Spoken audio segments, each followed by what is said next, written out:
This is the 22nd season of Bass Talk Live.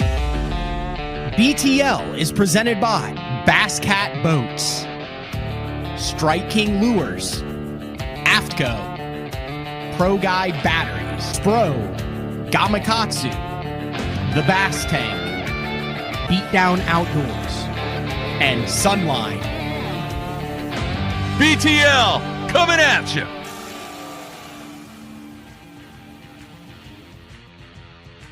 Good morning and welcome to another exciting edition of BTL Bass Talk Live, where we are going to talk about bass fishing, one of the few weekends or weeks out of the year where we have both a Bassmaster Elite Series and MLF BPT taking place at the same time, and some familiar names at the top of the winner's circle. Jacob Wheeler gets, I believe, is his 11th BPT win, which is absolutely insane. They did OHIV and Brownwood. We'll talk about a little bit more in the later half of the show, but I think it's a lesson in the difference between a big bass fishery and a tournament fishery. OHIV, the first 2 days where they had that, basically, I mean, if you're a guy who's in the wrap industry, in the wrap business, I think everyone ripped their wraps off at OHIV going through trying to catch them, but we didn't see a fish over 8 pounds that was weighed in at OHIV, I don't believe, and then they went to Brownwood and caught him. But Jacob Wheeler outlast Justin Lucas. We'll try to get a couple of those guys on, and then over on the Elite Series, No Scope Derby on the Tennessee, Tom Bigby out of Mississippi, and those guys cracked him on a fishery that is not easy. Jason Christie doing Jason Christie stuff, not having a very Jason Christie-like year, and then he goes out and flips and chatterbaits and uses his signature series spinnerbait and by a couple of pounds. But there was some news that came through in the fishing industry last month, and it was the announcement from the Bass Fishing Hall of Fame, which, you know, I'm on the board of directors there, and we talk, and every year they induct roughly 3 to 5 individuals who have made a great impact on the bass fishing industry. And one of those is a BTL regular.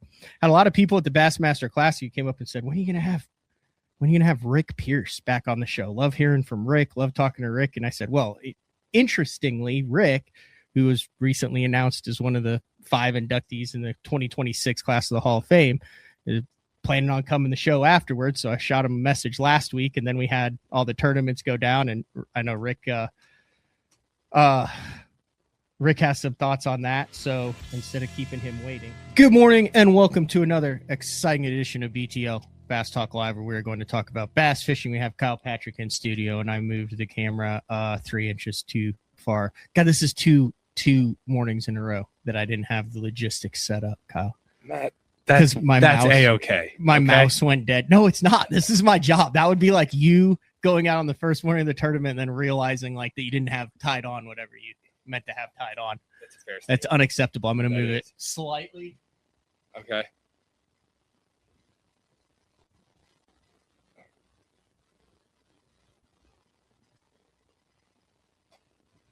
Try to run a tight ship over here on BTL, and that was absolutely bugging the crap out of me. There you go. Wow, it came in. Yes. KGP in studio. I'm not getting in a rut. I'm actually having the 2026, in my opinion, has been the best run of BTL shows that we've had. But can't thank you enough for stopping by. It was actually kind of a last minute deal. Yep. You were driving past, and you were like, how far are you from so-and-so hotel? And I'm like literally, because you what did you stay here for last time? I think I was on the way to the Classic, and remember we did a pre-Classic show. That's right. That's how we ended up with that right there. Now I don't know if allegedly there may be a note that is signed by 2 current Elite Series pros. Yeah. Because that was when we went out to the pond, and I kind of set you guys up because I called Ledoux and I was like, hey, there's a pond that Cranford and I fish, a lake that Cranford and I fish, and they're not where he catches them. And I found him in a part. I found him in a part of the lake that he never fishes. And I said he also has been wanting to do a little mano because he thinks he can just take my money at will. I said, do you want to make some money? And he said, yeah. And remember when we took off, you guys got on pad and took off and ran as far as you can right. And we took off and ran as far as you can left. And by the time you realized it, you were watching me catch almost 10 pounders. Yeah. No, that was so part of the payback was rude. Autographed dollar bill. That was rude. They're saying the video's laggy. I don't know if that's coming in on our side or what. I don't know. Doesn't look like it's smooth on. There are times where it's like cutting out, but that's okay. They can hear us.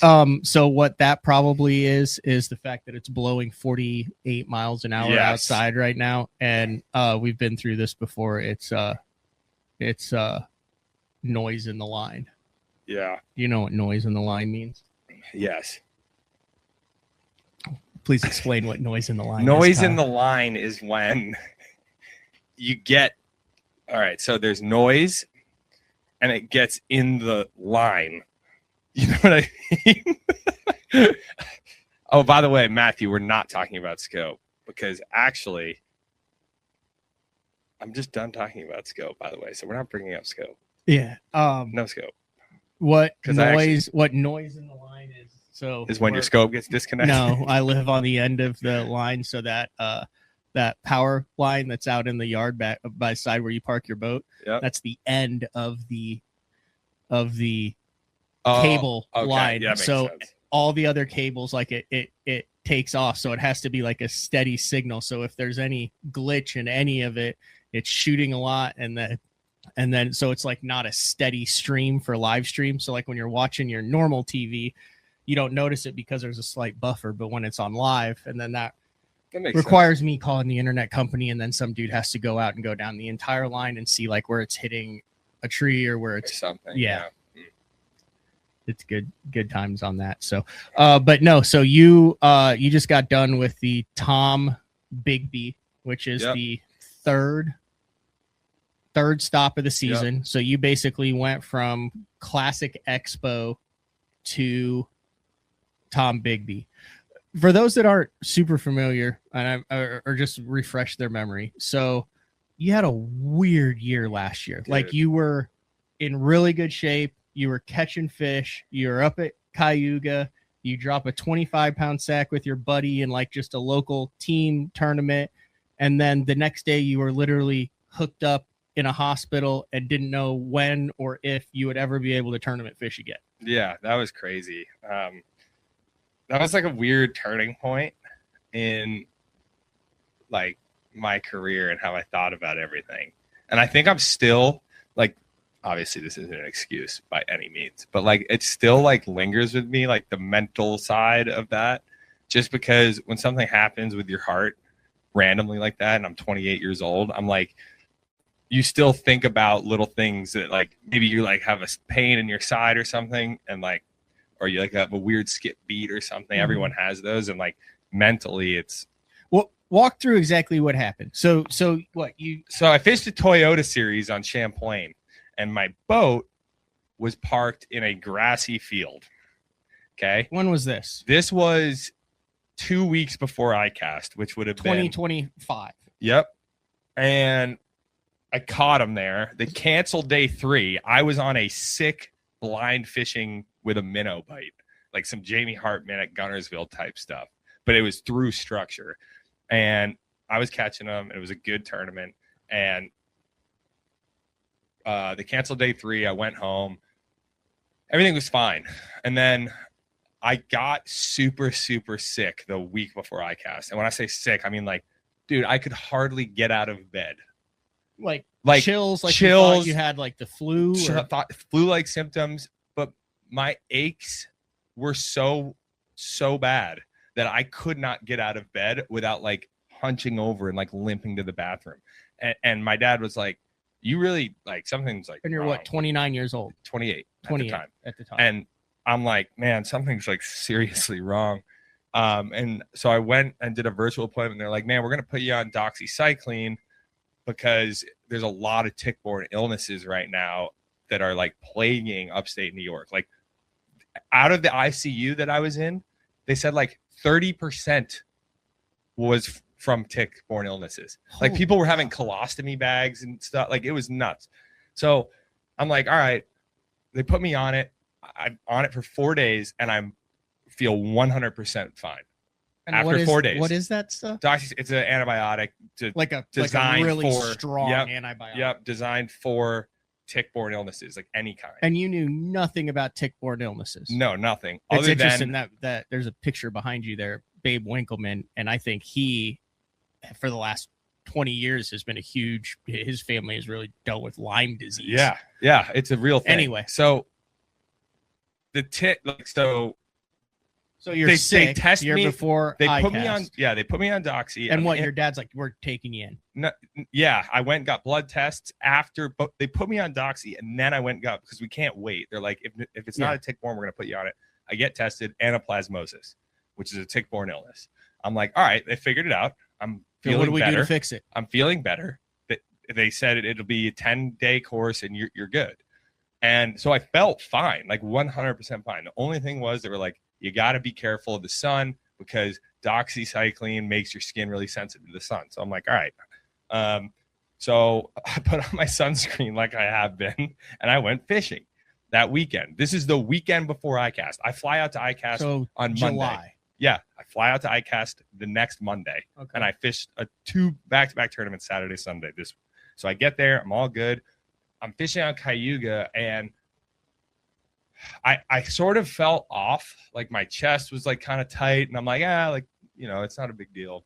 Like I just slept on it weird. Like, when you wake up sometimes and your shoulder's bugging you or something. Yeah. I'm like, I slept on it weird, whatever. And then the next day, I fished into another tournament there, and in the morning on my run, I'm running in my boat. No, I'm running in my boat on my morning run. Okay, yeah. And I'm like, I didn't know if you're Carl Jacobson or I'm like trying woke up and run around Cayuga for 12 miles. No, I'm trying to like take deep breaths, and I'm not able to. And I'm like, geez, man, that's a little frightening. This is a little frightening. So I told my buddy and one of my sponsors, I'm like, hey, dude, I'm like, don't freak out right now. Don't freak out. But if something happens to me out here, I don't want you to do anything stupid other than you need to bring me to the nearest shoreline and call an ambulance. And he's like, dude, you all right? I'm like, forget I even said it. I'm just telling you, if something happens, that's what you need to do. Yeah. Forget it, and we're going to fish now. And he's like, all right. Anyway, weigh in, all good. Get home. Go out to drinks with Caroline. 3 a.m. the next morning, I wake up. My chest is on fire. Like it woke me up. Yeah, it woke me up out of my sleep. Yeah, that's scary. And she's like, go back to bed. You're being dramatic. And I'm like, no, this is serious. So I got in the car and drove myself to the ER at 3 a.m. Did she go with you? No. She was like, she wasn't like dismissive, but I did it so quickly. Yeah. I was just like, I don't care about anything right now about getting to the ER. And then that's when everyone was like, oh my God. That's so it was a tick. The anaplasmosis that attacks the heart. No, it doesn't attack the heart. It just sometimes, that's not like a common thing, but just sometimes it enlarges, like it makes you swell up, and it just. So you were like, we're going to relate this to fishing, which is not as important as life. Right. But I mean, at the time back then, so that was your second year on the Elite Series? Second year on the Elite. So critical year.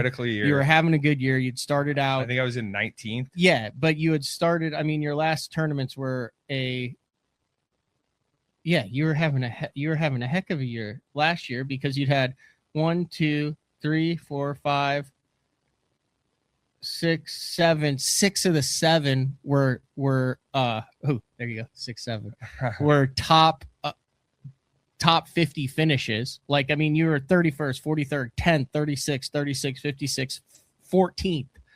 Like, you were in the classic. Like, there was no doubt. Like, you basically just. I would have needed to finish like 85th or below, I think, in the next 2 or something like that. Yeah. Like, and I'm not saying, but like, and they St. said Clair and Mississippi River, like I haven't been to St. Clair, but I knew I could catch them pretty good there. And then Mississippi River, I love that place. But you're in good shape.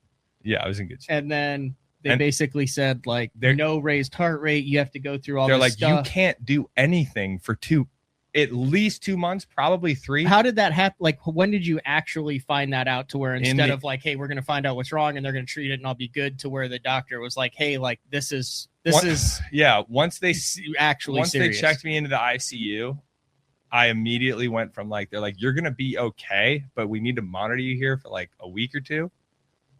But they're like, I'm like, all right, well, I have a tournament to go to. And they're like, no.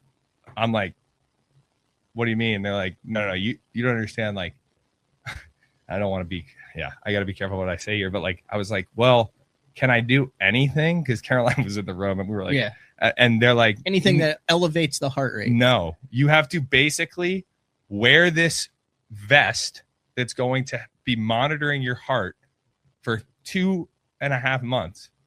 And if your heart suddenly stops beating, it will shock you. Like I just wore a defibrillator for 2.5 months. But what I'm confused as to what. So it enlarged the heart. Yeah, so it enlarged the heart. Okay. That's called myocarditis. When that happens, you go into like, I was going into AFib in the hospital. So, and I was getting into weird rhythms. So they were like really nervous that like, it doesn't matter how healthy you are. Like if you're going into AFib, like your heart can stop. Yeah. And it doesn't matter what caused it doesn't matter. So it was this. So basically you followed all of the procedures. You had everything. You went back in. You got a clean bill of health, and you're back at it. Now, do you have any lingering effects or anything? No. Like I said, my lingering effect, my biggest one, is the mental side of having something like that happen. And like now I'm paranoid. Yeah. So did you ever find the tick? Did you find a tick bite on you? Did you see anything? So I've had tick bites. But it's when you get anaplasmosis, they don't bury most of the time. I researched it. They actually bite you and jump off. So I had a dick move. Oh, total dick move, dude. I don't have any, like, you don't get any real like clues if you're gonna get it. My dad also had it. I haven't told many people that. The same week I got it, the week before, he had anaplasmosis. Was he in a different location? No. He was with you? Yep. Oh, so you guys both walked through the field where the boat was. There were ticks that were infected with it. They bit you. You guys never even realized it. He got it the week before, and then I got it. He didn't have anything happen to him because I think he got on Doxy earlier. Mm-hmm. Like took it a little bit more serious because he was probably a little bit older than you, and was like, okay, like as soon as a little bit of thing instead of pushing it. I pushed it for 2 extra days because I went to Douglas. Mm-hmm. To do some like media stuff and like we're coming out with the new rod lineup. So I was like doing all that stuff and I was feeling like garbage, but I'm pushing through like whatever, And so that. So how does that process work with Bass then? Was that Lisa's first year? Or was it still Chris Bowes? What? The tournament director for Bass. No, I called Lisa. It was Lisa. It was Lisa. So you call Lisa and you're like, hey. I'm like, look, I don't know whether I'm coming, because even though they told me not to go, I was like, dude, like I'm going. You're just gonna stay calm even though it's impossible. In your mind, you're like, hey, this is my second year. I've got all these sponsors that are relying on me. I can't just. I'm like, bail. I want to make the classic. Like it'll be my 3rd in a row. Mm-hmm. Like I'm like 3rd classic. I'm not missing. And this. That would have been this Grand Lake. That would have been this classic. This classic. Yeah. And so I called and I was basically like, I'm not going to take a medical leave. Like, I'm not going to take a medical exemption until the day before the tournament, if I do. Because I want to just see. I'm going to keep going to the doctor and being like, whatever. Can I do this? Can I do this? Finally, I basically had a discussion with it. Like Philip, Chase. And they were like, they basically were like, we're almost not going to allow you in a way.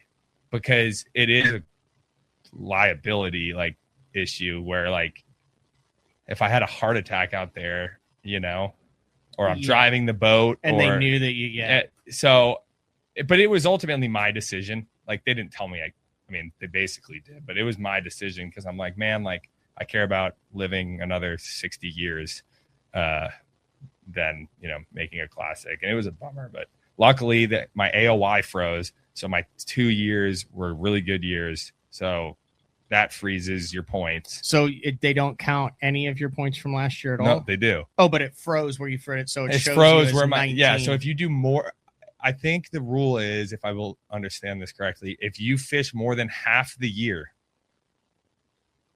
and you take a medical exemption, you get your AOY points where they are. If you do it prior, or maybe you can choose if you take it or not, depending on like where the points, like obviously if I'm in 80th in points, I'm like, I'll scratch that year, because that's what people have done in the past. Yeah. People, and what I was talking to Philip, and I'm like, is there any rule for, not for me, but like imagine if I'm in 5th in points and I have a guaranteed classic berth, even if I don't go to the next 2 events, like I could 0 and still make the classic.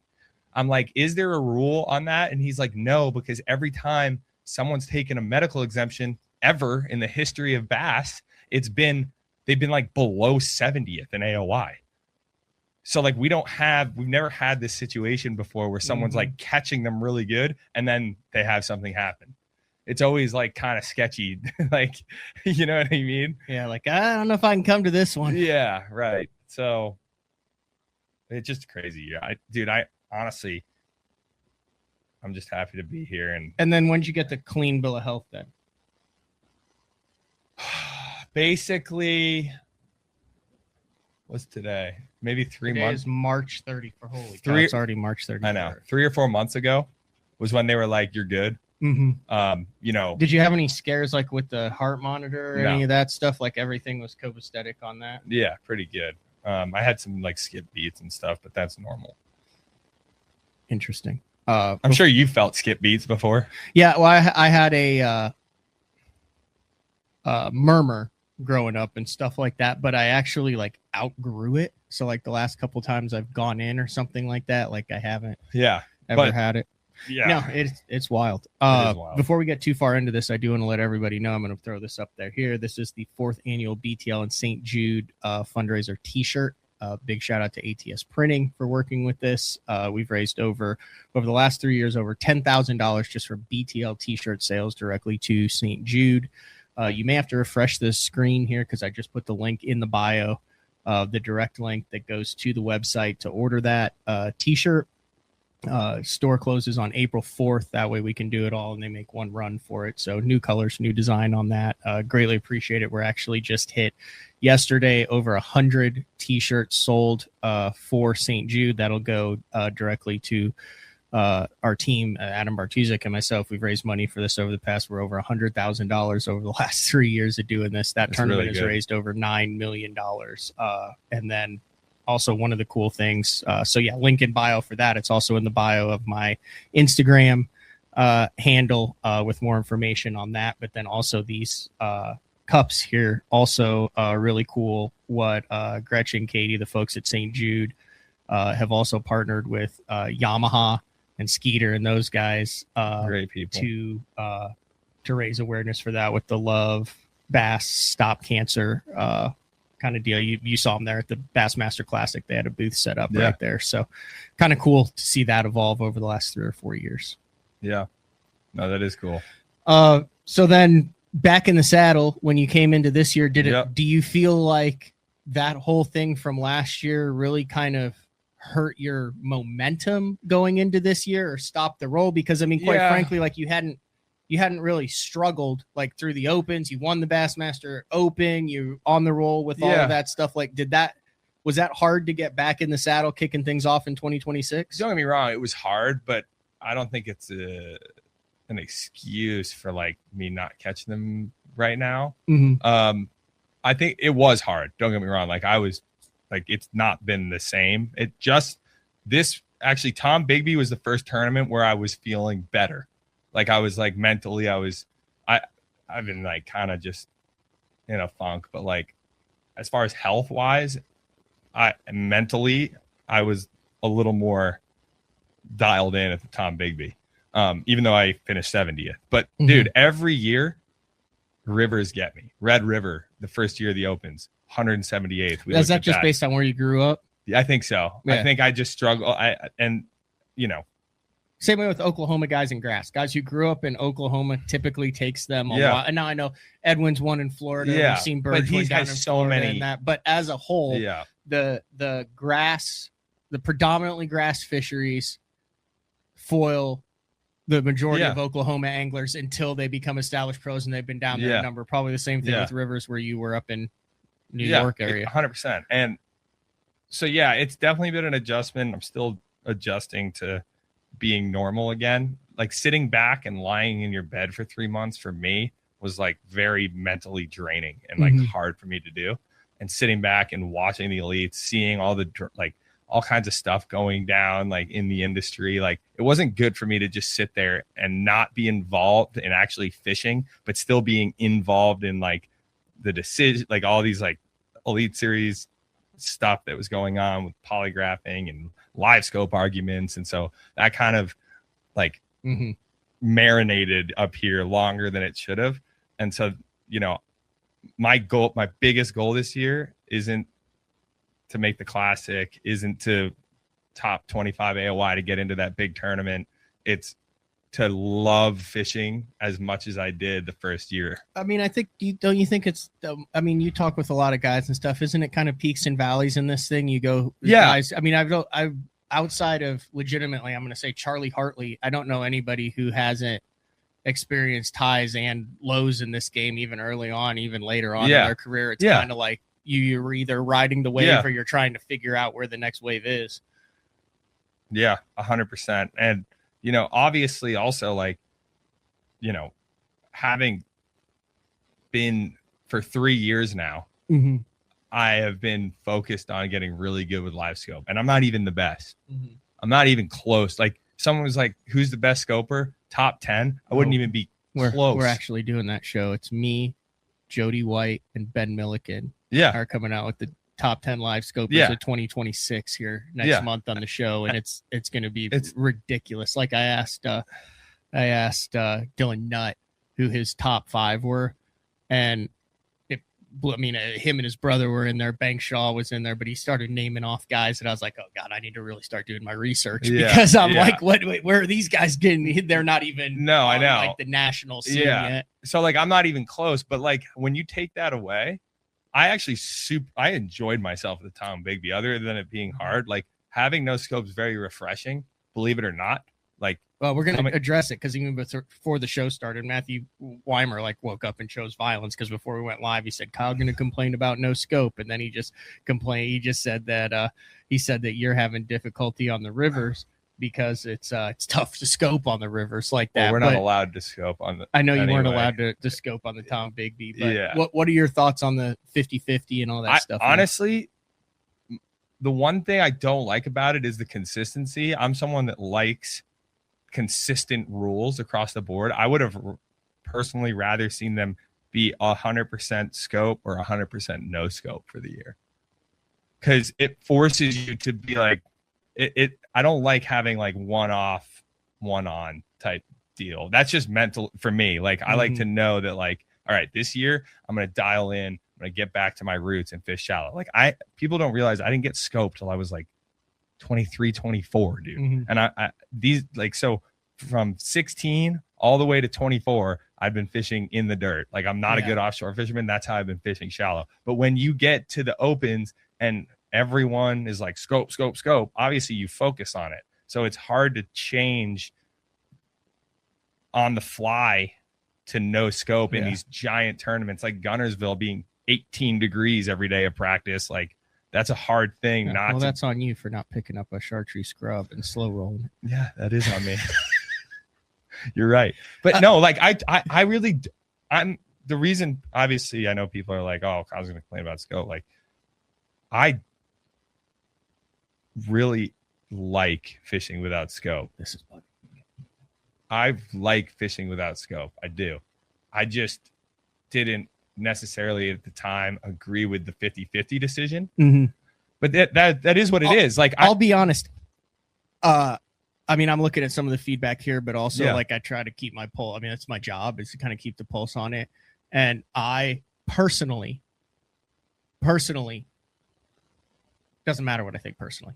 I will say this as someone who covers this and tries to have the pulse on the industry. I think the 50-50 has gone off about as well as it could go off. No doubt. And from a fan perspective, from generating interest perspective, from all of that, even the hokey coin flip ended up. I mean, took a shot out of there with the, oh, may the odds be ever in your favor stuff. Yeah. But like, as you get into it, like you want to talk about storylines, you want to talk about going in. It's cool. You've got your, hey, Fisher and I is supposed to catch him here, and Jason Christie's supposed to catch him here, and this and that. Like and then the way that it worked with the split deal on MLF and the no deal on the MPFL with so many guys fishing the MPFL that's actually there. Like, I think it adds flavor. It adds flavor. It actually has been, while maybe in my opinion, not the best long-term decision for Bass right now, I think it is the right decision for them, especially with the fan base and what it is. And they're really, I'm not seeing a lot of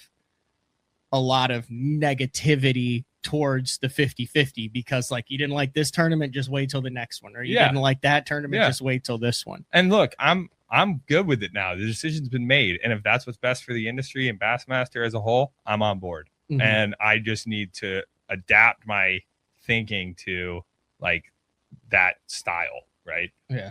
I mean, that's just the facts, and like hopefully, like, it just bothers me because, you know, I wish I caught him at the Tom Bigby because then everyone blame. The only negative to the 50-50 is it's normal to have bad tournaments. Every year I have 2 or 3 bad tournaments, even with scope. Go look at it. Like every year I have 2 or 3 bad tournaments guaranteed. Yeah. Every year. It's convenient to like look at the standings and say it, but like no one's looking at Kyle Welcher in 98th or Caleb Sumrall in 95th or Greg Hackney in 93rd. And I mean, if you had told me that those 3 anglers on the Tom Bigby would finish below 90th place, I mean, there's not a single person that's going, well, Greg Hackney, if he'd had that scope turned on, all the Hack Attack would have been in the top 10 of the Tom Bigby. Dude, I mean, and that's the thing that I don't like. That's the one thing I don't like about 50-50. But dude, fishing's hard. You're not going to catch them everywhere you go all the time. But yet they're going to look at a Fisher and I in 85th or a Hamner in 84th or where you finished or that or Kyle Pat and go, oh, well, you know, turn the scope off. Exactly. These guys are fishless wonders. Yeah, and I don't like that. It's very convenient to pick and choose. And that's the one thing I don't like about it. But hey, whatever. That's kind of how I feel. I prefer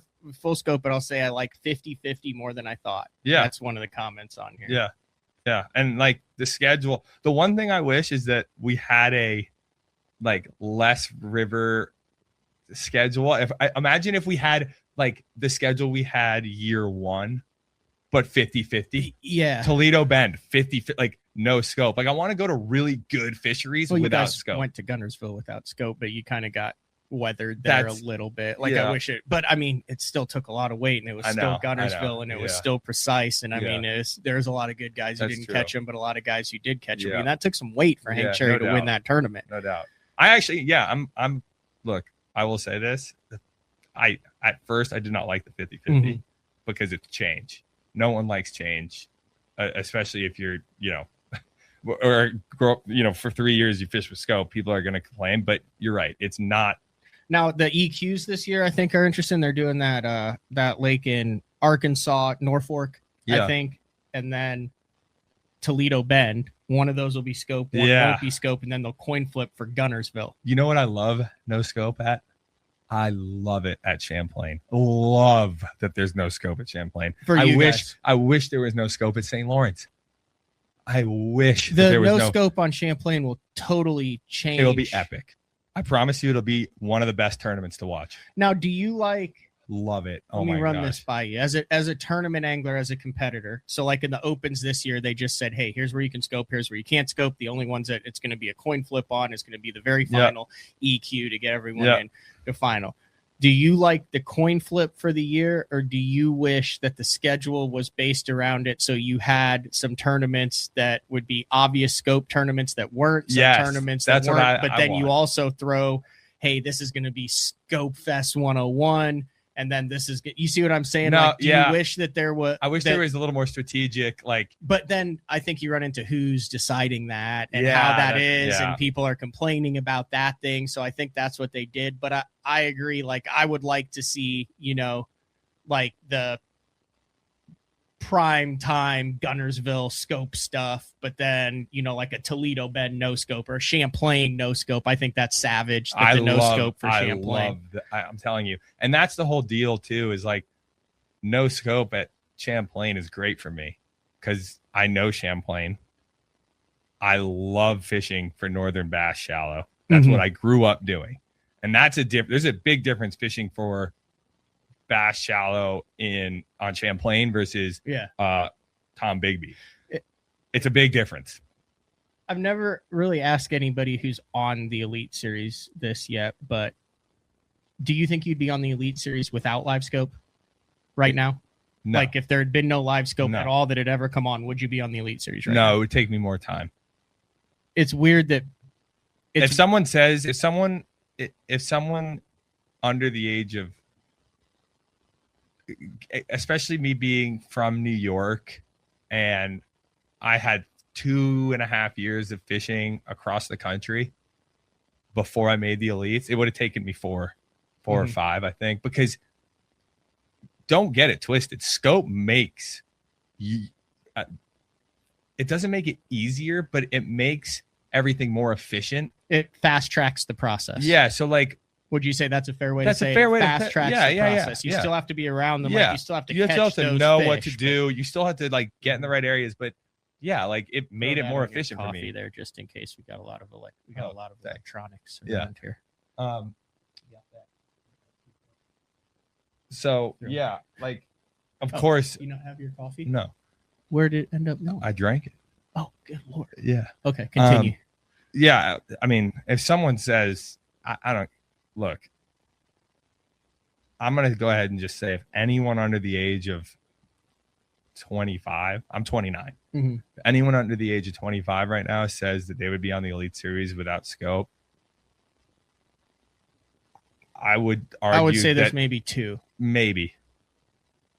But dude, I would be hard pressed not to give a nod to like a Tucker Smith in that scenario, based on what he's done, and what he's won and stuff. Sure. Like I think but he's very well rounded in the South. He's a Jordan Lee type angler to where you kind of notice he way grew up before at John Garrett. Yeah, John Garrett's John Garrett. Like, but they had experience. Like I still learn from Tucker and John Garrett every day because being from upstate New York, like I don't have to find schools on ledges. Mm-hmm. I don't have to if every tournament was shallow and I didn't have to go out deep and side image for 8 hours a day in practice, like we never did that growing up.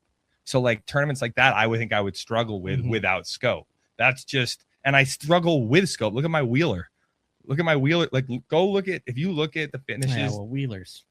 I know, but just hear me out. Like I'm an honest person. You like could I don't this think far from them at Wheeler and Zero. And I know. There's 26 pounds sitting in someone's like, oh, you got to tickle this exact shell. Yeah. What? Yeah.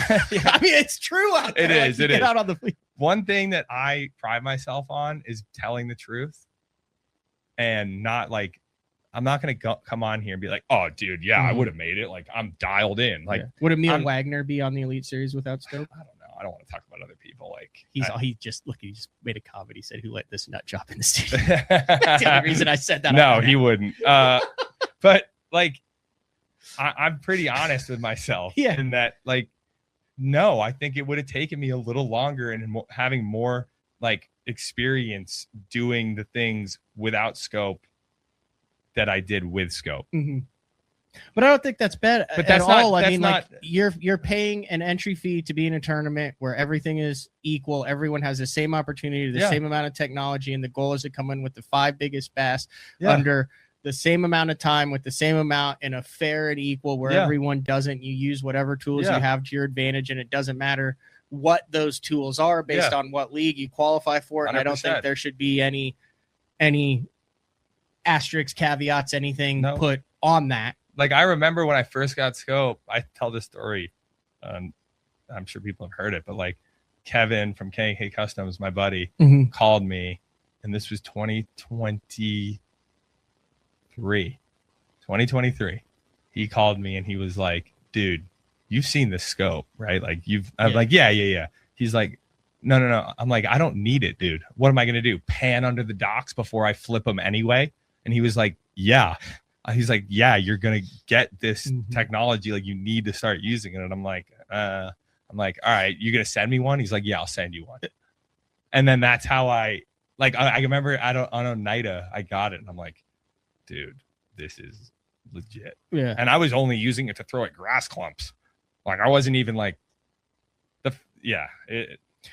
Now, I'll ask you this too. So you are a new school angler on the Elite Series, but there's also a generation behind you, which is crazy. I think there's a couple behind me. I know, but I mean, like, think about that rookie class that you came in with and stuff that, I mean, there were I was the second old or third oldest. There were a lot of quote rule changes and things because of that class that you came in off. Like you look at that Bassmaster Opens year of 2023.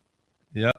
And I mean, was that Trey McKinney and JT Tompkins and you and Tyler Williams, John Garrett, Milliken, and then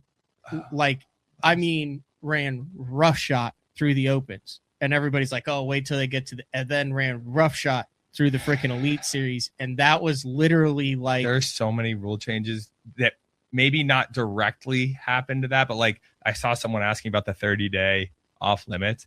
That rule, people are like, oh, well, that came from everyone being DQ'd. No, that came from our class because everyone was talking about the rules and like they're cheating. A couple guys were accused a lot of cheating, obviously. And so then they introduced the polygraphs that all the guys wanted. And then the polygraphs were like, oh, wait, guys are maybe not following the rules 100%. They're getting DQ'd. Now we need to change it to 30 days. That rule came out of it. The 50-50 came out of it. What else? I mean, can you think of any other rules? No, but so I just want to say, like, look at this. So the Angler of the Year then in 2020 be 2024, right?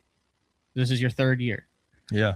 You had, out of that rookie class, you had Trey McKinney, who finished second. You had John Garrett, who finished 8th. Tyler Williams, who finished 11th. Was Robert G part of that class? Yeah. Robert G finished 13th. JT Tompkins, 15th. You, 16th. Was that Logan Parks was on there before? No. He was part of that? Yeah. 21st in Logan Parks. I mean, you had 3/4 of the rookies that finished the Angler of the Year. I think everyone but like 2 rookies made the Bassmaster Classic. Yeah. That first year. Yeah. It was just a culmination of the schedule, scope. And that very first year, wasn't it also the have at it deal where basically Bass said, wasn't that the year that Schmitty showed up with 19 graphs and 17 transducers and Bass said, okay, we're going to do something about it, but we don't know what we're going to do about it. So this year you can do whatever you want. And everybody showed up with transducers off the back and multiple transducers on the front and like all sorts of crazy stuff. I remember that now. Yeah, that was crazy. And I was still like, I had 1 transducer, 4 graphs, and I was like, dude, this is getting absolutely... I was an advocate. I said, this can't... Dude, I grew up... My first bass tournaments were out of a canoe, and I'm like, watching Ike and Van Dam and Edwin and all these guys, and I'm like, that's relatable. They have...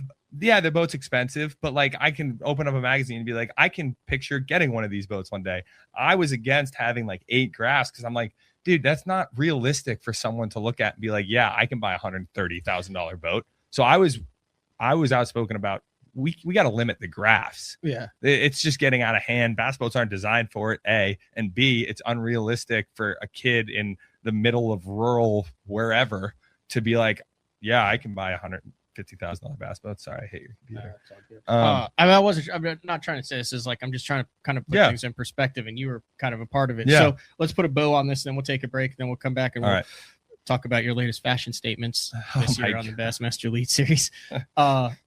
Would you say behind the scenes, and just talk about it however much you want, if you say you don't want to talk about it, but it seems from the outside, I mean, there's 100 of you guys, that everyone's like pretty chill with the 50-50, with the 55-inch screen, with the 1 transducer. There's not as much, I guess, chaos, dissentment, stuff that goes on behind the scenes. Everyone's like, okay, we can live with this. No one thinks it's ideal, but also no one is like as outspokenly pissed as they have been over the last couple of years. You're kind of in a I feel happy like it's a medium middle space ground, where you yeah. guys show up and the primarily things you talk about are the tournament, the fishing, and what's going on, and you're not going back and complaining about the rules and what they should be and what they shouldn't be. Is that, and we kind of past that stage?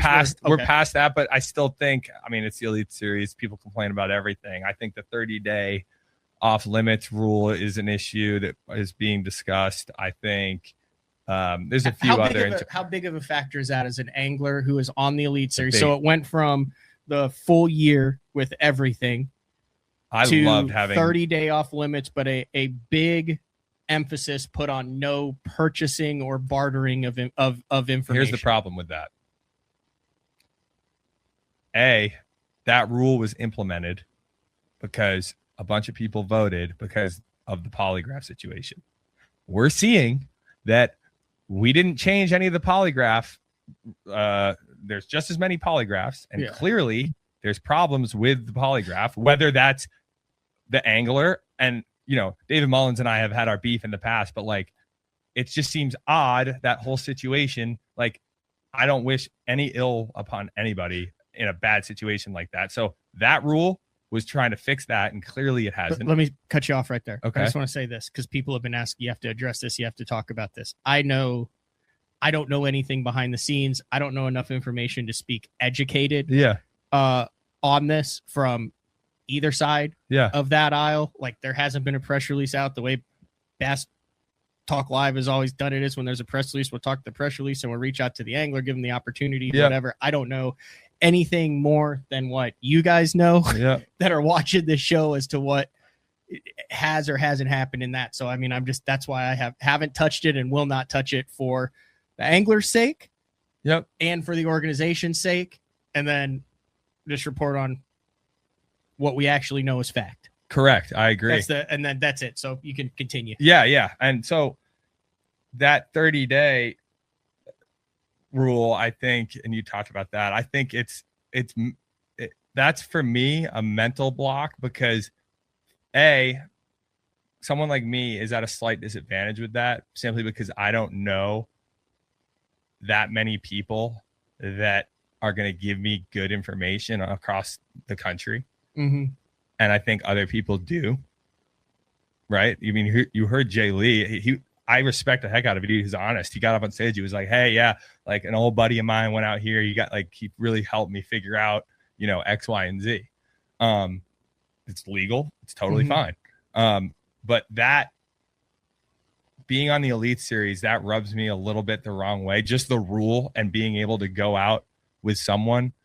You know what the rule's been in the past. I mean, it's always been either 2-week or 30-day rules. But I was always such a fan of as pure as possible, and not have this is your career. Like, you need to I understand that as an angler, but you're also a businessman. You're also have a lot of sponsors and stuff. What are your thoughts though, if you take the flip side and say, hey, I'm going to be at the Bassmaster Classic. I'm going to be at all sorts of sponsor events. I'm going to be at boat shows. I'm going to have DMs. I'm going to be interacting with fans at all of these tournaments. And now I have to be on edge because I've got a tournament coming up on the St. Lawrence River in August that I already know what I'm going to do. And every time I go to the damn boat ramp for the next 7 months, I have to be careful talking to my fans, my viewers, my listeners who might have a question about your battery sponsor or your boat sponsor or your soft bait sponsor. And as soon as if they say the word that says Lawrence Star, you could be like, hey, my name is Lawrence. You guys would be like, whoa, we're done here. But now with the 30 days, that allows you to actually promote your sponsors, do it. And does that make it actually able to promote your sponsors? You can talk to fans and their only connection is, hey, look at this 7-pounder that I caught on the St. Lawrence River. I remember that you caught an 8-pounder and now you can talk with him. Whereas if it's off limits from the very beginning, you're not looking at that photo. You're not talking with him about that fish. Photo. You can look at that photo. You can talk about that fish. When it was off limits for the whole year, you had so many guys that were so paranoid about it that they would run away from connecting with fans, especially like if you're from Gunnersville and you've got something on Gunnersville later. Like, think about Jason Then why Christie can't we have a rule Grant. that just says you can't? Now you got so much gray area. You have gray area in the sport, period, no matter what you do. I'm just playing devil's advocate. I know you are, but I'm just saying, like, whatever. I just want as you would rather clean be, of a in your perfect world. What is the off limits rule? So you're not allowed to go out on the water with anyone else. You can't go out on the water with any. For how long? I would like to say for the year once the schedule's announced. Okay. Okay. And look, if you're a guide, if you're a documented guide going on a guide trip, in the rare instance that you need to, you can have a discussion with Lisa about it and get an exemption there. What about black and white? You're one of the top 100 anglers in the world, Kyle. Like, that's one of the things that you give up. Just like you have to have your vessel in and inspect it and do that. You don't want to do that. You want to take guides out. You're not one of the top 100 in the world. Fair enough. I like that. I was just trying to give but I like that. I'm playing devil's advocate. Yep. And then I don't think, as far as talking with fans at expos, like, we need to have the polygraphers or the tournament director, they need to see through that. Like, I'm at an ICAST and someone comes up and they're like, man, look at this 7-pounder I caught on the St. Lawrence. I go, dude, that's awesome. Congratulations. He's like, yeah, man, I caught it on Carlton Island. I'm like, good. No, hold on. Good for you. Like, that's really cool. If I'm not diving in and pressing the issue, if really a fan interaction is going to dictate how my tournament goes, please. Like, we're getting way too. I'm not even worried so much about it dictating it, but then let's say you get the random polygraph draw and you're so rule stickler oriented that in the back of your mind, shit, some guys had mentioned Carlton Island and I have a spot next to Carlton that I like to fish, and then I ended up fishing it, but it didn't impact it. But now that's in the back of my mind, and now I'm going to pop that question. No, you're going to do what happens at every Bassmaster polygraph, which is, hey, Kyle, how's it going? Good. Is there anything you want to tell me before the polygraph? Lisa's watching. This is the tape. I would say, yeah. When I was at a show, this is what I'm thinking about. When I was at a show at ICAST, a fan came up to me, asked me about showed me a 7-pounder he caught, said he caught it on Carlton Island. It's a community hole. I'm thinking about it. It had no impact on my tournament. I didn't continue to ask him questions about, hey, what did you catch it on? Hey, what was the water? I didn't solicit information. So then when they change it to ask you a question on that, like, did you? Yes. They say this. They say, other than what you've told me, did you seek I've had 3. I took 3 polygraphs. Yeah, I've never taken a bass one. I've taken a couple independent ones. The question then becomes, on the information rule, it becomes, hey, other than what you've told me, that makes so much sense. Did you solicit or intentionally gather information in the off limits period? And I think, other than what I've told you, no, I have not. Okay, so that makes sense. Every polygraph, that's how it goes.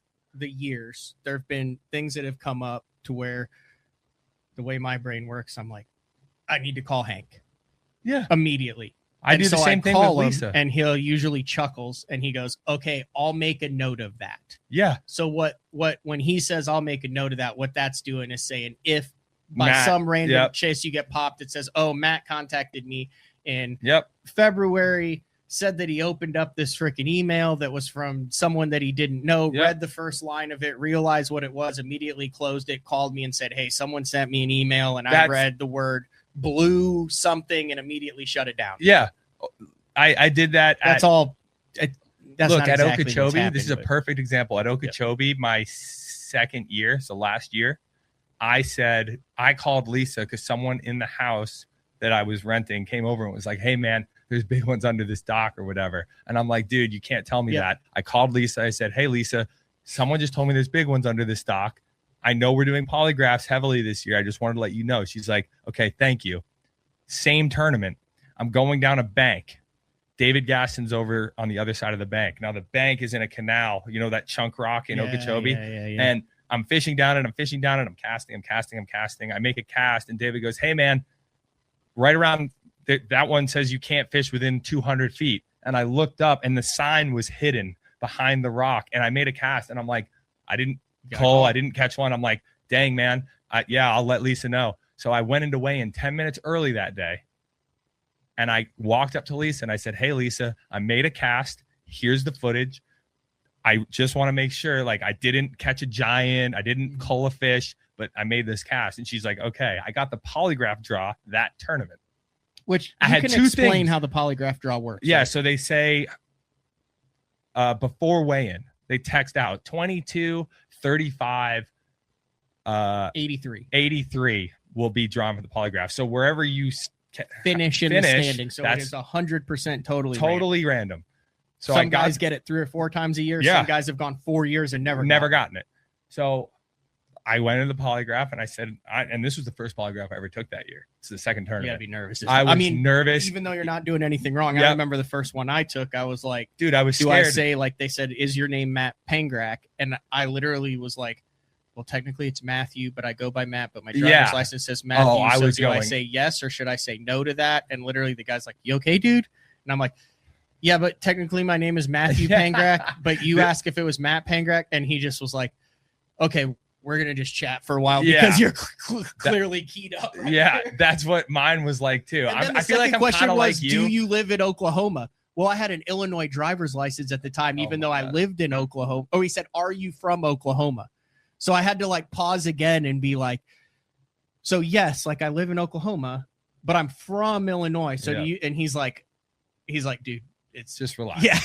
So Dave Mercer and Davey Height were in there, and they could tell like I was keyed up, waiting to go in. But when I went in, she said, "Is there anything?" Because there was 2 ladies in there, or it was a guy and a lady, and they were doing the test. And they're like, "We're gonna ask you these questions. Look at them, read them over." Before I even took the polygraph, they're like, "These are the questions we're gonna ask you. This is how it's gonna work." Blah blah blah. I'm like, all right, I just want to let you know. I told Lisa about 2 situations that happened in this tournament. One was a casting. The other was information that I heard. And that's just doc talk. That's normal. They're like, okay, we don't even like, yes. Okay. Other than those, did you solicit information? No. And it went through everything, passed, no problem. So they don't want to fail you. Now, sometimes, and I'm still scared of this, and this may be happening right now, I think that sometimes they don't get a correct reading. I've had it before in the polygraph, my third one, where they say, we just need to do that again. You moved too much or something happened. It was inconclusive. I think that's what's going on right now with David. It just weird stuff happens with human nature. That doesn't mean you cheated. That doesn't mean, but stuff happens. So that's why we have the ability to take a second one and a third one. It's a rock and a hard place because, you know, they want to have an honest and fair tournament and sniff out anybody who's not doing anything. But it's also, I mean, that's the scarlet letter in this sport is, a failed polygraph test. Like it's such a fine line between, I don't know. I mean, it's always since there's been competition in anything, there's always been, it doesn't matter what it is. Yeah. There's always been people trying to get a leg up on it. Yeah. And of course, since there's been any organization, any fair and honest organization, their livelihood depends on maintaining. You, as a for-profit organization, they are a business that you are taking your hard-earned money or your skill to, and when it comes to the tournament, you are choosing that organization because you believe it is the fairest and the honest. That's why they need to help maintain integrity. Ray Scott was able to build Bass because people came from all around the country and knew that they weren't going to get beat with a frozen fish that was caught on a shiner in a different lake a month ago and then toted to this weigh-in thing. And then, old Larry Dickinson down the road freaking wins another one, and everyone's like, oh yeah, he's had that bass frozen for a month, and Ray said, we're going to do this, we're going to do this, we're going to do this, we're going to do a weigh-in, we're going to do all this stuff. And I mean, that was, I think, look, and like, there are obviously polygraphs aren't 100% accurate, but I think there still needs to be them. I don't think though that it was smart on the angler's part to vote to change the rules based on polygraphs. Polygraphs are going to be there. We tried to change the rules so that the polygraphs wouldn't be as much of a factor, but it's like, that's backwards. Like, why are we now changing things to try to not have as many failed polygraphs, maybe we should just change the way that, like, why are we changing rules? Like, if I failed a polygraph, say I took a polygraph with the FBI or something for like embezzling money, they're like, you know what, we need to change the rule about embezzling money. Like, that's actually, we need to change that because, you know, that just doesn't make sense to me. Whatever, it is what it is. I want to see if I can find this. Okay, I think the MPFL got this right, and this is going to circle back, and then we'll just get off this topic. Hold on, before you say that, yeah. Mike. No, I don't think there's any cheating on the water during derbs, especially in the elite series. That is. That honestly doesn't even cross my mind. No, like in the never. opens. Yeah, not in the opens either. Actually, it doesn't cross my mind in any tournament, even though you know that you've probably been in tournaments, especially big team tournaments and stuff where there's maybe nefarious things going on. Yeah. But honestly, like I have never. That doesn't even cross my mind. Yeah. Which means Bass is doing it. All right. Yeah. This is this is when the NPFL revised their no info to 30 days. And I guess this is what I think that Brad said this. He said, we want our anglers to be out there meeting with and talking with the fans. The anglers want that too. Just as importantly, their sponsors want it. It's why they support the pros. But if the pros have to worry about having a casual conversation at a gas pump or a tackle shop because someone makes an offhand comment about their favorite lure or worm color, that's gone too far and it only serves to make our sport less accessible and fan friendly. And that's why they revised the no info rule on the MPFL to 30 days. And I think because there's so few of you and because sponsorship dollars are so hard to get and the integrity is, I think that is a fair trade-off to go for the 30 days that allows you to speak openly and willingly with people, not even trying to gain an advantage without even having that thought in the back of your head, and connect with more people who then support you because of the brands you support, and down the road it works. And if you look at the history of the Elite Series, of the FLW Tour, of everything, it's either a 2-week or a 30-day. You still have the no purchase, the no barter. But I would argue that what you're saying there, that is a phenomenal statement. And I don't think I've ever personally met Brad, but he seems like a great guy. It's kind of scary. Yeah, he does. He's like dialed in. Like, anyway, I don't think that you have to be like, I think we can have 100% off limits once you know, and from soliciting. That's not soliciting. If you're having a conversation and you don't go, well, where'd you catch that 8-pounder? If they just tell you where they caught it because they're a fan, that's not soliciting. That's not soliciting. I hear you. But then that also, I think, it's a totally different situation than someone saying, look at this 7-pounder, Kyle. Oh my God, that's a giant. Where did you catch that? What time of year? And what were you throwing? Yeah. No, if he just says, right, dude, I caught it in July throwing a flatworm, I'm going, that's amazing, dude. Congratulations. Yeah. Good for you. You and everyone else. Right. So I get where he's coming from, but we've gotten so. I got you, Danny B. I think FLW was 2 weeks primarily, but then you also have like the co-angler deals and stuff that went on there. Dennis, interesting. This is kind of how it is. There should be random polygraph, and Bass should be able to pick one at their discretion. I mean, if there is questions or whatever, like Bass can just pull someone in and polygraph them at their discretion. I mean, you sign that deal, don't you? That says, hey, they can like if they wanted to, they could polygraph you every single day for the entire season, and there's nothing you could do about it. Every day. They're a private company. They could polygraph me every single day after the turn, after every day. I'm not paranoid. I'm just flushing out the conversation, playing devil's advocate here, just trying to get a broader picture of it. It's not too often you get an Elite Series guy in the studios willing to talk about this stuff. So I mean, it's not a for or against. I'm not saying people are doing it wrong or right, but it's changed my perspective on some stuff. Yeah, and I look, I was paranoid, Mike. I was also really paranoid about it.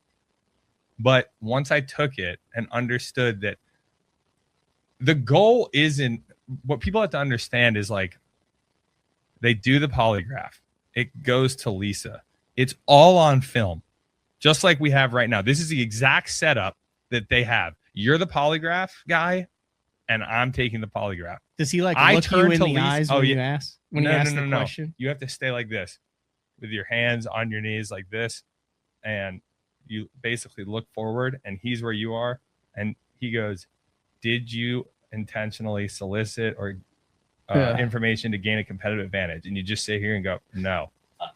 And so what I'm saying is, Bassmaster watches too. That's, you could fail a polygraph, and if you fail it, and like Bass is the one that DQs you. It has nothing to do with like, oh, he failed, like he has to be DQ'd. No, Bass says he failed. He admitted X, Y, or Z, and that's against the rules. But like I told you, if I go to Lisa and I'm say, look, this happened, and then I say that, you could pass a polygraph. Yeah. This is what I'm saying. You could pass a polygraph and still get DQ'd. And I'll tell you why. If I went, hey, answered Matt, a question. I went, hey, Matt, I'm just letting you know, I went to, or hey, polygraph examiner, I went to Matt Panger's but in the 30 days. And he gave me the baits and told me where to fish. And told me that ask you that, you say yes, and then boom, it's, right. You're literally, yeah. I passed the polygraph because I told them what I did, and then I passed. Yeah. But that's illegal. So Bass says, yeah, he passed the polygraph, but he did something illegal, so we have to DQ I think him. polygraphs are good for the sport until they're not. Does that make sense? But who's that on? That's on the anglers. Unless, I mean, like, dude, who knows who knows? I know. I mean, like, you do have it's wild. Like, sometimes it's like, oh, he got busted. And then other times it's like, oh, this guy's just getting totally screwed. Yeah. But you don't, I mean, I guess that's like that in everything in life. All right, we're going to take a break. When we come back, we're going to talk about the rest of the season. We're going to talk about sun protection. Big deal. I'm very interested in this because I think there's a little bit more deal behind Kyle Patrick's latest look, if you see the thumbnail for today's show, that meets the eye. And then we're also going to talk about one of the latest trends in the industry and some new drops from Strike King. This thing's pretty sexy right here. It is. It's badass. We've seen some collabs with KGB and what Steve Kennedy's doing with some guys, and then this is the Hog Father. What's his name? Maccabee, the dude who does the. I think so. Hog Father. Anyway, this thing is cool. So we'll talk about that later. It's BTL. What day of the week is today? Tuesday. On a Tuesday. Yeah, BTL on a Tuesday with Kyle Patrick in studio. We'll be back right after that. The new Puma STS has been redesigned from the ground up. With the angler, design, function, and performance in mind, nothing on this new offering was compromised, and the only thing carried over from the previous version is the name. Based on the Soft Touch series hull that started with the flagship Jaguar, this new model is nimble and performs incredibly well at all speeds with either a 250 or 300 horsepower engine. Featuring a new 96-inch wide-body footprint, this hull measures out at 20 foot 7 inches in length. Industry-leading design coupled with tournament-winning performance. The Puma STS from Basscat. Feel the rush.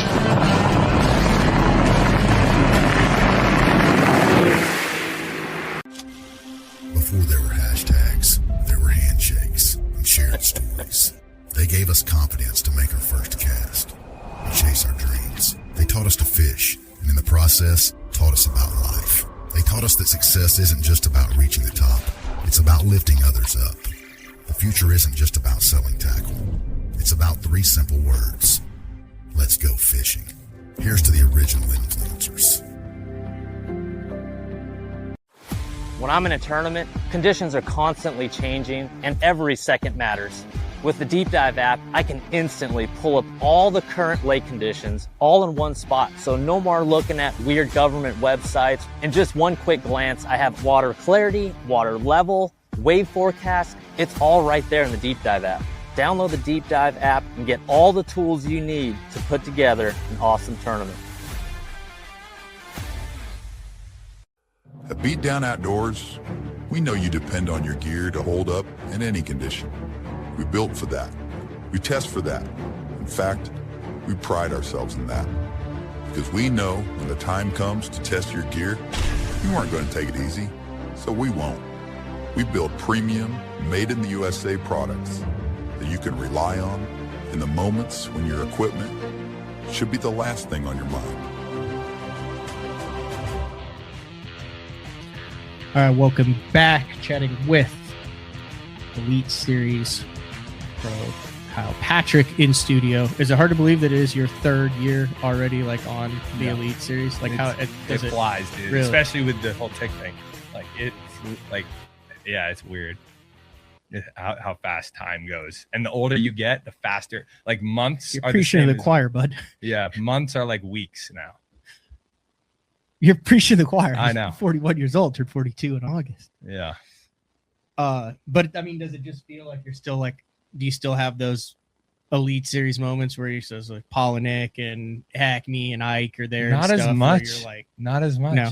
No. Did you have those moments at the beginning? Oh my goodness, dude.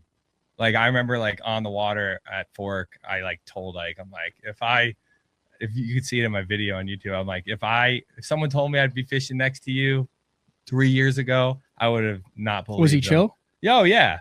Dude, I mean, like I'm an openly honest person with everything. Well, Like that could rub some people the wrong way too. why? Well, just I mean, like I would imagine, like if you're flipping a row of bushes with Hackney and you're just like, rah, rah, rah, rah, rah, he would just be like, "Hey, Kick rocks. shut up." Yeah, no, I just said it like because we were fishing different stuff. Uh-huh. Like I was out off the bank a little bit and he was like flipping and I was like, hey dude, like I just, I always tell people like, hey dude, like I appreciate it. You're like I feel like it'd feel good to them. Like you inspired me to do this type deal, Now watch me beat your ass. I weighed 33 pounds that day on Fork. Dude, I want someone just to like do that to where it's like, you remember Ashton Kutcher had, well, you probably know what you're telling. He had that show called like Punked. Ashton Kutcher, yeah, I remember that. Where he would do like elaborate pranks on celebrities. Yeah. I've had for the last 15 years, I've just had this desire to do it on the biggest bass fishing anglers, except how like, did you do it? You can't do it in a tournament No. or practice because you can't mess with their livelihood. But Yeah. here's how I envision it in my mind. So you're like at a media event, so everyone has cameras, so everything stays the same or something. And then like you roll up on Kevin, and you guys are on like a media event on Gunnersville, and he's a Strike King guy, you're a Strike King guy. And you're like, hey Kevin, I'm doing a video on 6XD. Can I borrow one? And then he goes to get one, and you're like, no, let me just see your box. I got to pick out a specific color. So he hands you like his entire 6XD box. And then you just go, thanks, and just drive off. Like, yeah, stuff like that. That'd be funny. Or like, you're on the water with like Greg Hackney, and it's set up to where you're like fishing together or something. And like you're using his stuff.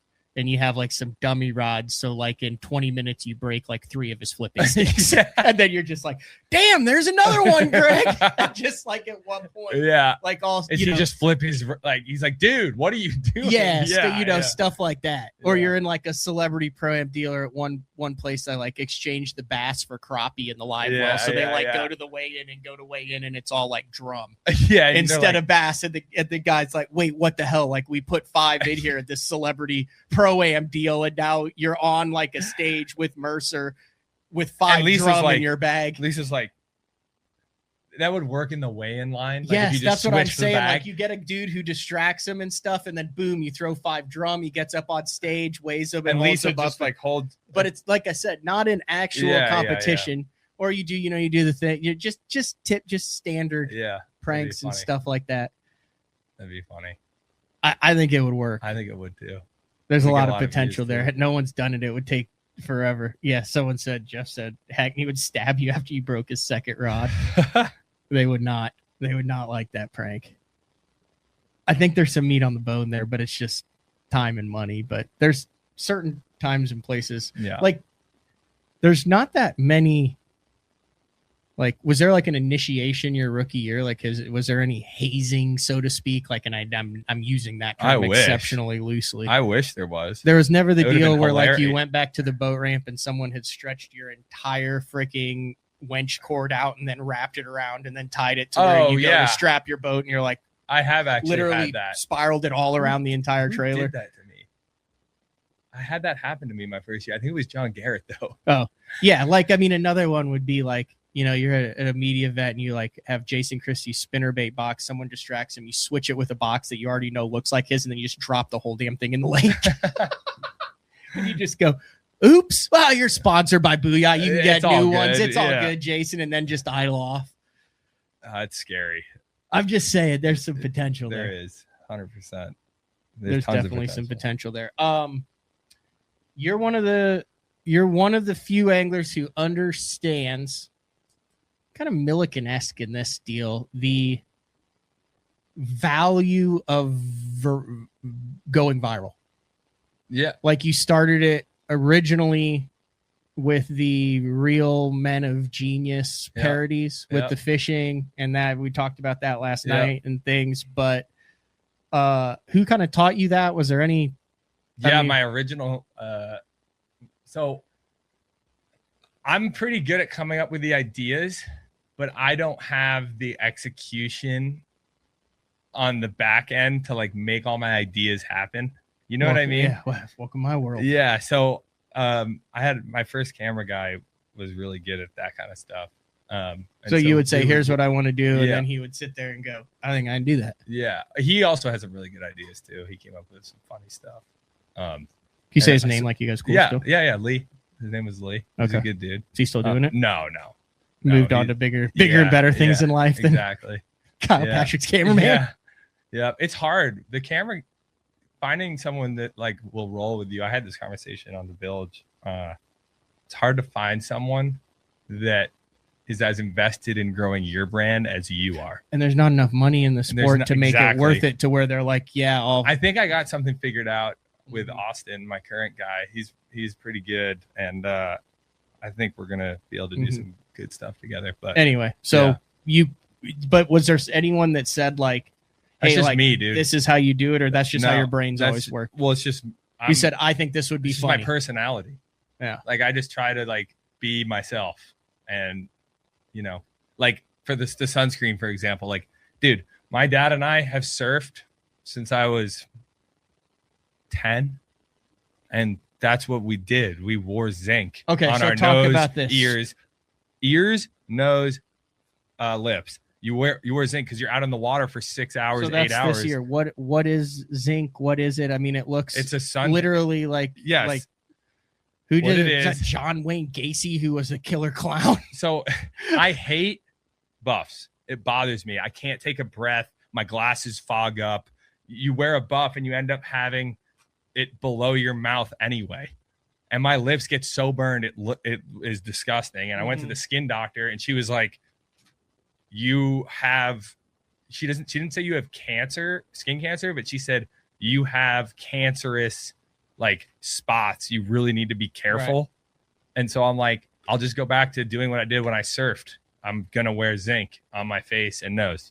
I don't do it every tournament because like if it's cold or there's not much sun, whatever, but like down in Mississippi in spring, like that sun beats down on you. Same with Okeechobee when I fished that, like, I just want to be protected, and apparently it's funny to people, and some people don't like it, I guess. I'm trying to find one of your dual threat live streams. But see, so Kyle said there's too many chemicals in sunscreen. No, this is not sunscreen. It's zinc. It's literally just zinc.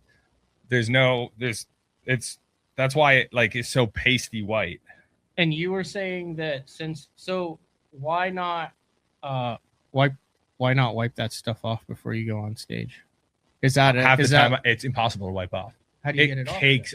I get in the shower in hot water and like basically like scrub it off. So there was no real intentional marketing. Oh, dude! I mean, when I put it on at Okeechobee, you put it on like, so this is how it went. Absolutely insane. At Okeechobee, look in at the this. morning. I'm gonna show one of your deals from Florida here. I mean, come on, dude. What is it? Let me see.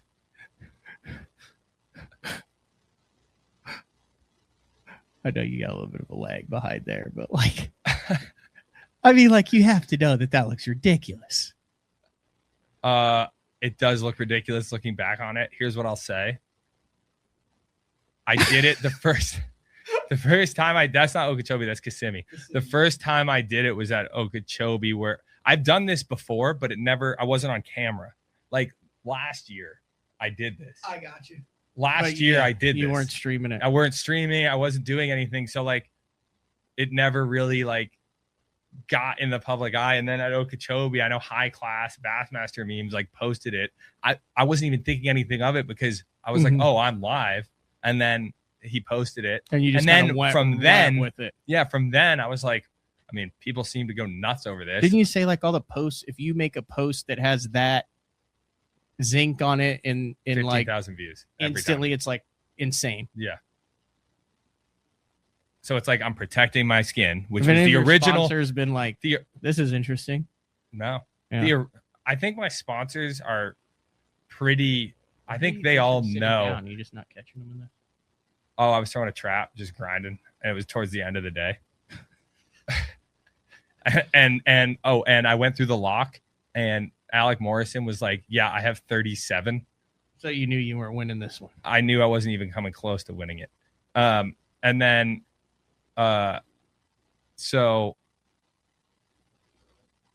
yeah, I was like, I'm protecting myself, and now obviously it's turned into Is there a sponsorship opportunity there with that company? That's the other thing. You work in that angle? I was trying to work that angle a little bit too. That was really in my back of my mind. I'm like, man, Sunbum, if I get one of these that goes really viral, I wonder if Sunbum would work out something. No bite, no taker so far? No taker so far. I tagged them in it though the other day. It's kind of like throwing a glide bait and you're just like, one might come out and smoke it. And if it doesn't, no harm, no foul. Yep. Like when Ike did the Nike shirt underneath the jersey for a couple years there. Yeah.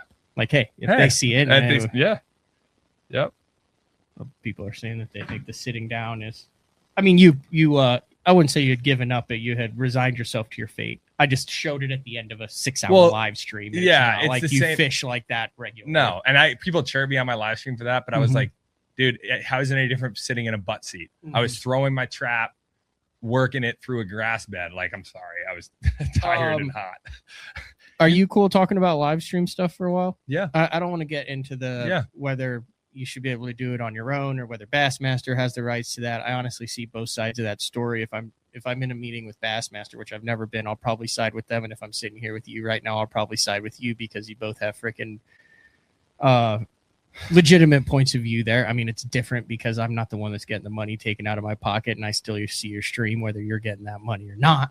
Yeah. So I don't really have a dog in that fight. Yeah. Now, if I had been streaming and was making substantial money that would cover my costs for the whole week, and then Bassmaster all of a sudden said you can't do it, I would see why that would cause some friction and yada yada yada, and you had sponsor deals for it. But you are one of a handful of individuals who really embraced, went all in, and invested in the tournament live stream stuff. I got to give credit to like Logan Parks and Chris and Trey. They, and who else was doing it? Matt Robertson. They did it last year. Yeah. But you took it to the I next like, level this year. So what was that where you were like, I'm going to last year, I'm going to do the best, and I don't care how much it costs? Yeah. Strike King helped. Sweet. A lot, which was really nice of them because I was like, look, I want to do this. And I really, my thought was never, I want to do this because of the Elite Series. I think there's a lot of opportunities from a marketing standpoint from my sponsors off the Elite Series. Right. Like, I think that, for example, I want to live stream a full in my Phoenix. I want to live stream 10 hours of me running from one end of Ontario to the other and have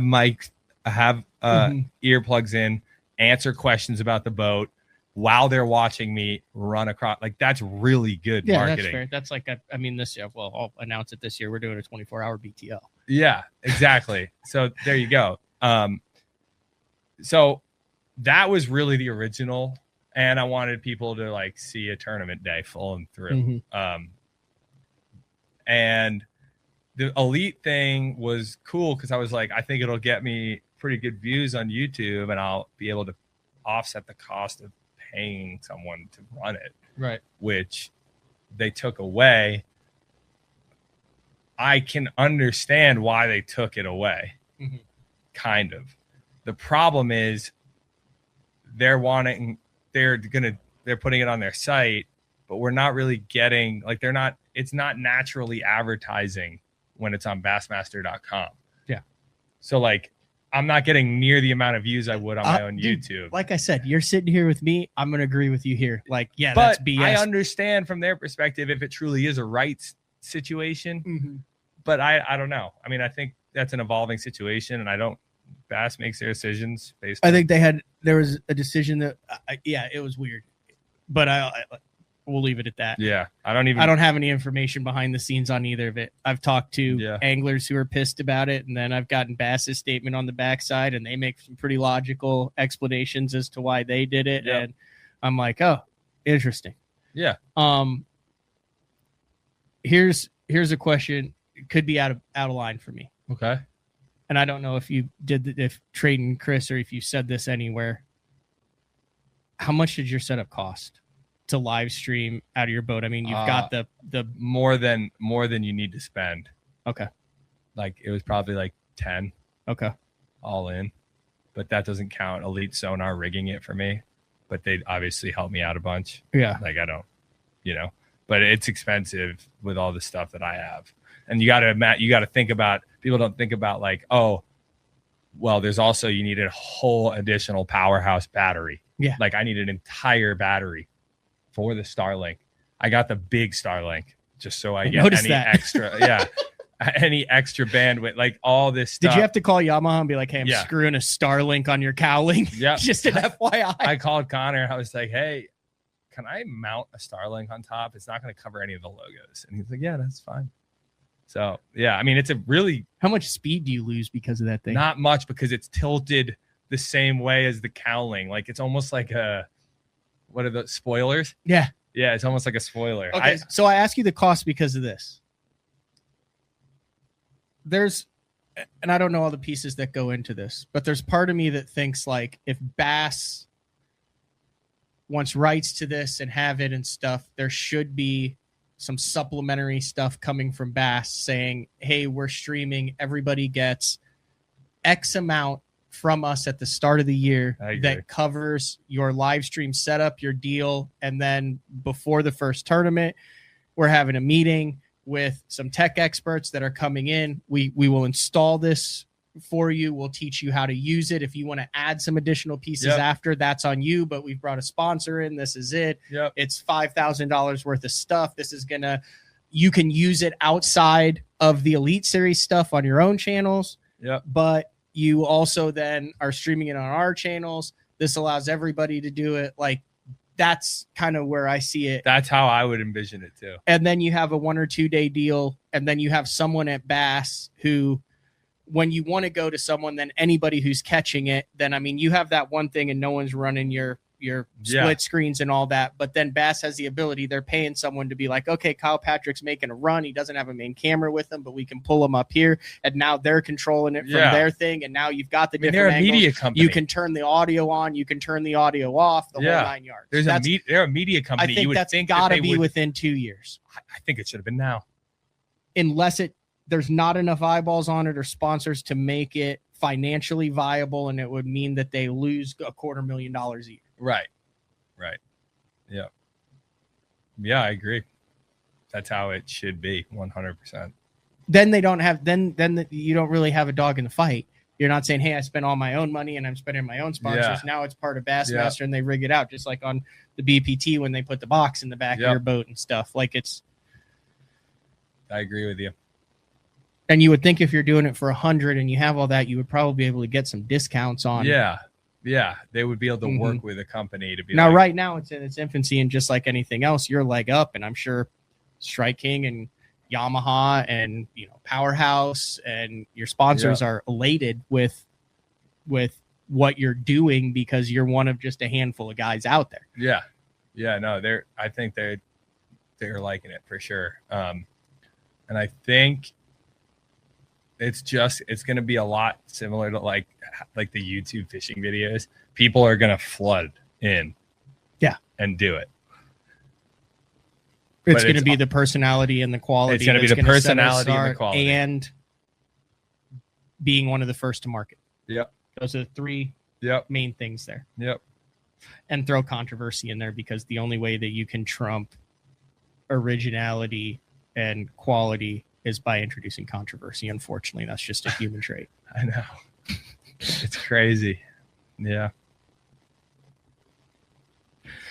Does that impact your fishing at all? This is true, by the way. Yes, it does, because I've been worried and like dealing with a lot with it recently, and it's annoying. Because a lot of that stuff that you have in there isn't meant to go over and over again for hundreds of miles. Yeah. No, it's built pretty well. Actually. But how has it affected your fish? Like, have you been in tournaments and you've been messing with like in the morning? Stuff? I'm like, oh, like I got to do this or got to do that, and they're not like fully focused and locked in. And that mental change is, especially with like the health stuff. Like, I'm like, oh my god, that's true. I see you don't see Patrick Mahomes out there streaming to his YouTube channel in the middle of an NFL game. Yeah, well, Patrick Mahomes is making like $50 million a year. So it's really hard to compare. So you're talking about this stuff right here, like for the time you've put in to where you're just like idling around, you're making sure everything's up and running, you're working with your guy back home. He's like, yeah, everything's good. We got the graphics, you got a good signal, everything's powered up, everything's working. So instead of you sitting there wondering 3.5 ounce chatterbait or should I tie a green pumpkin one on, you're worried about this stuff. You're saying that that's taking some of your thought process of the preparation for the day. Yeah, it's frozen, but yes, that is exactly what I'm saying. Like, I have to worry about how's the audio, like what, because a lot of it, like I'm the one doing the physical work in the boat. At every morning, and like it's relayed to me. Hey, how many different cameras do you have on it when you're running up live full thing when everything's rolling? So it's 3 cameras, my live scope, and an additional extra for if something goes wrong. Plus everything else that you have that is just straight up fishing. Yeah. And people like it though. I mean, it's definitely been people are really liking it. Yeah. And I can't wait. Like right now I haven't been able to live stream the way that I've wanted to because I've been focused on the elites, but like come summer, like Toyota series, fishing in upstate New York in general, like I'm going to be doing a lot more of that style of like full integrated fish counter, everything, for the fans to see. QR codes with sponsors, what I'm throwing, all that stuff. I mean, you had 20,000 plus views on the dual threat fishing that literally there was there was no other way to watch it. There's nothing on it. I mean, 20,000 people that had to offset your costs for the dual threat, which ended up not being any payback. But I mean, that's impressive. Yeah, no, it was. Are you worried about giving up spots? Oh, secrets, I had stuff like that, like this. From being live. I mean, someone you can see it in this. I think, this is day 2. If you fast forward, someone, and I only heard this because Pake South told me. I thought it was odd that this boat was directly on my spot on day 2. And a tournament boat? Yeah, in dual threat.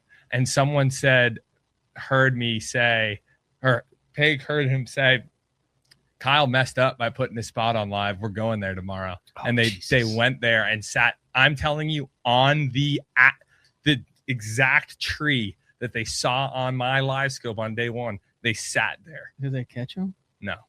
Oh.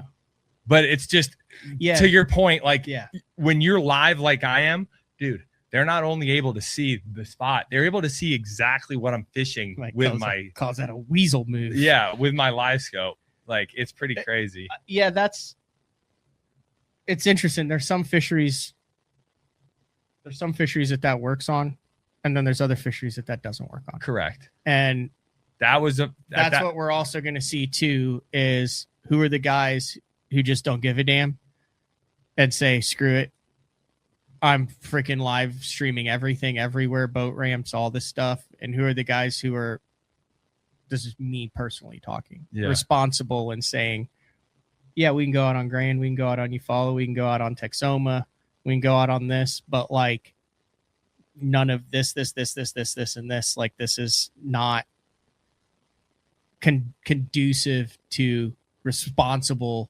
sportsmanship, blasting this out to everybody. Because you're not just saying, hey, I caught him on this lake. You're now saying, I caught him on this lake with this lure on this spot and everything. You're literally giving them That's a concern. the playbook. And when you're on a smaller lake, less than 5,000 acres, which Well, with what you're doing, I mean, it's my goal though is eventually to have paywalls. So like you get a preview of my live scope for 5 minutes and then it cuts out and you got to pay a small fee to unlock it. See, I've had this talk with tons of people. Or my waypoints, to have my waypoints from the entire event, like see exactly where I am. There, I guarantee you people would use a paywall. It may not be a ton, but I don't know. I was thinking of messing with it. I think it's real hard at this stage of the game with what we've got available for free with all three in the live stream. Well, what about a membership? That's a good point. For you individually, but I think that pay to watch thing, I think that ship sailed. That's me personally. Yeah. Like there's so much stuff that people can watch for free. Now, a YouTube private the membership for the $8-10 a month or anything, like I've considered messing with that with Frank, quite frankly, with day 4, because like when we're drinking a couple beers and we're going down a freaking rabbit hole about a crankbait from the 80s, we'll be on like a Wednesday night at 10 p.m. bullshitting for 45 minutes to an hour. And I'm like, dude, that would have been awesome if people could have heard this talk.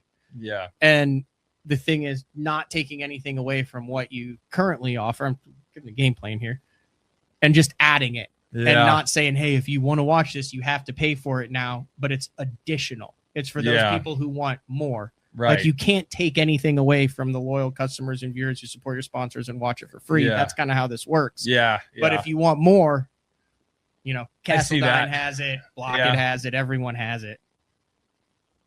Yeah. No, that makes sense. I got to really think about how that angle and what I want to do there. You got people both on here who are saying, yeah, I would sign up, and then I'd pay to watch it. But then there's also people who are like, the hell I would. Yeah, especially there you go. Like, especially with fisheries in New York and some fisheries where like I'm really good at. But that's more of an educational seminar, virtual guide thing. Matt, if I'm fishing in a tournament and I'm on my absolute juice catching 5-pounders and they can see on the live scope, that's worth money. You would be willing to show that for money? Like there's nothing that's really sacred where you're just like, you know what? Like I can't. I know I make my living and I know that I do this, but guess what? This is me and my buddies. This isn't going to get out there. I know there's 5 guys that fish this pond and I'm not going to screw them over for $11,000. I took it to the extreme. I'm not going to do that, but I still think there are certain things like that people would value and pay for. But I don't know. I'll have to toy with it and figure out what I want to do. It's no harm, no foul. I mean, like if it works, if people aren't, then you know, not. And if you do, it is. I know, you know, Matt Steffen does a couple of a bunch of guys. I mean, everyone has like a little.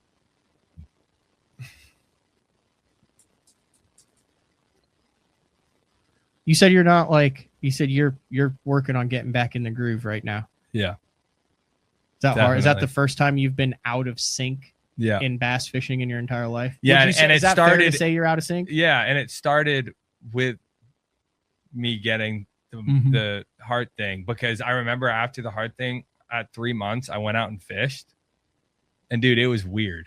Like I went out on my home lake for the first time in 3 months, and I was sort of like not having as much fun as I wanted to be having in a weird way. And I was like, man, this is kind of, and this is just me being completely honest with you. Like I was like not as happy to be out there as I should have been, given the circumstances of me being out for 3 months.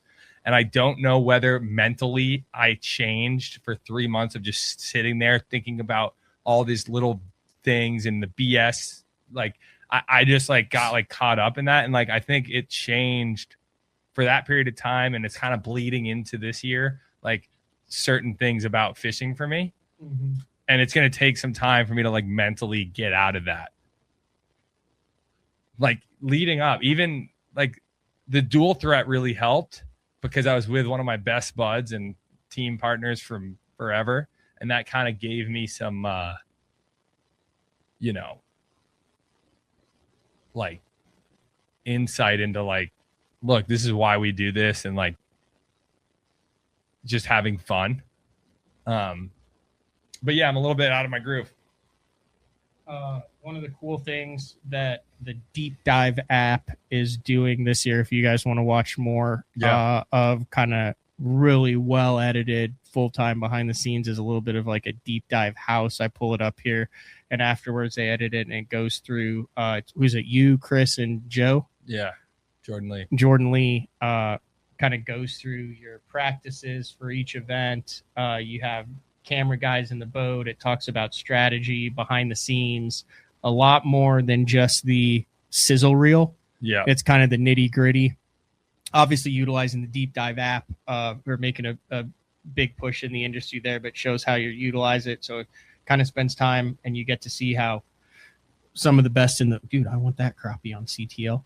It kind of shows you how some of the best in the business go about it. So that's just on the Deep Dive app website. Yeah, it's pretty cool. It's fun to film too. We got some awesome footage at Tom Bigby. Yeah, it was super cool. That's a good one. All right.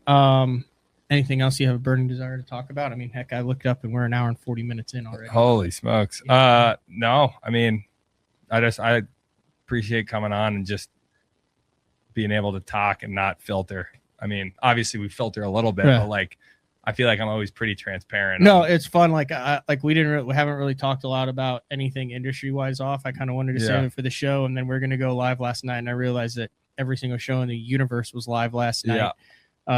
So I was like, we'll just skip, and then we're gonna go fishing. This morning was the game plan, and it's legit gassing 40.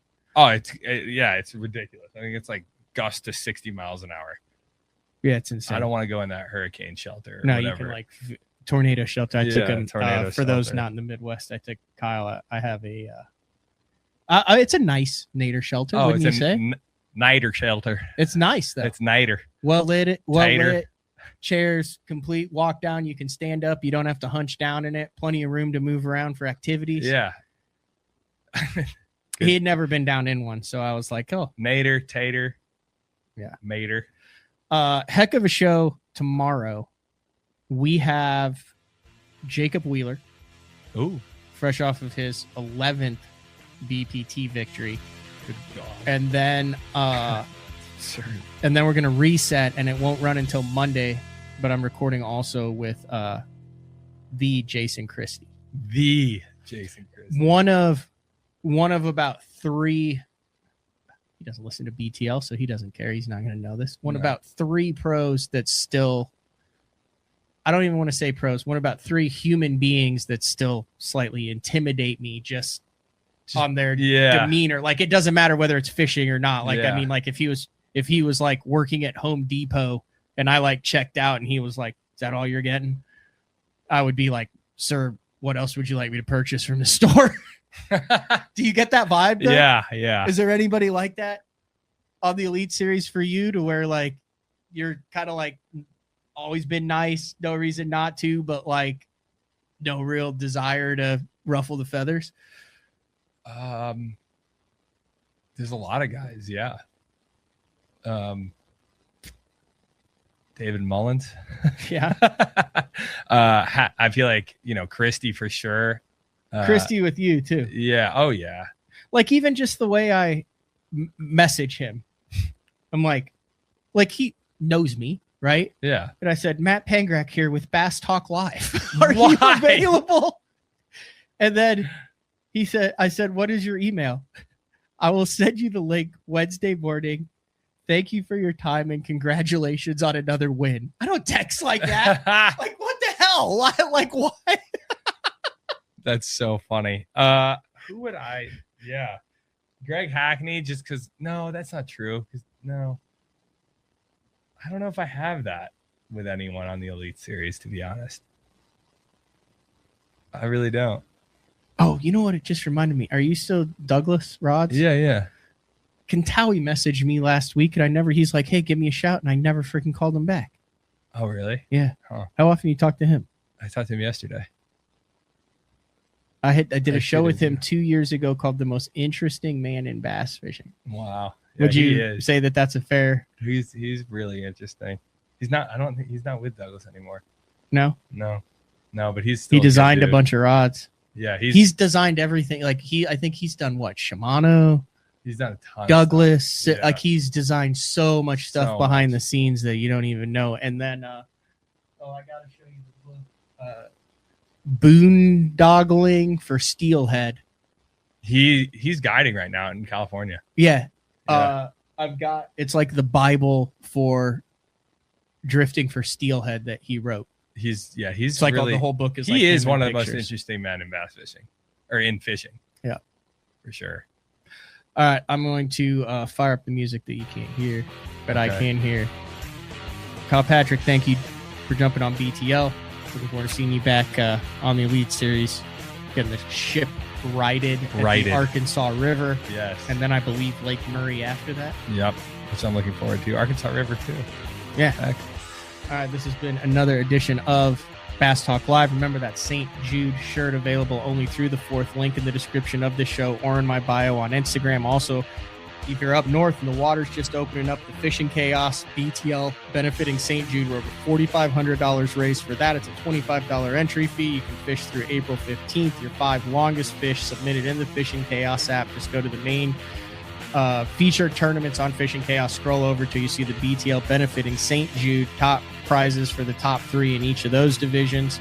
And we have measured over 1,200 fish in that tournament, raised over $4,500 for St. Jude. We're approaching 200 people in that tournament. So can't thank you guys enough. Really appreciate it. We'll talk to everybody tomorrow. See ya.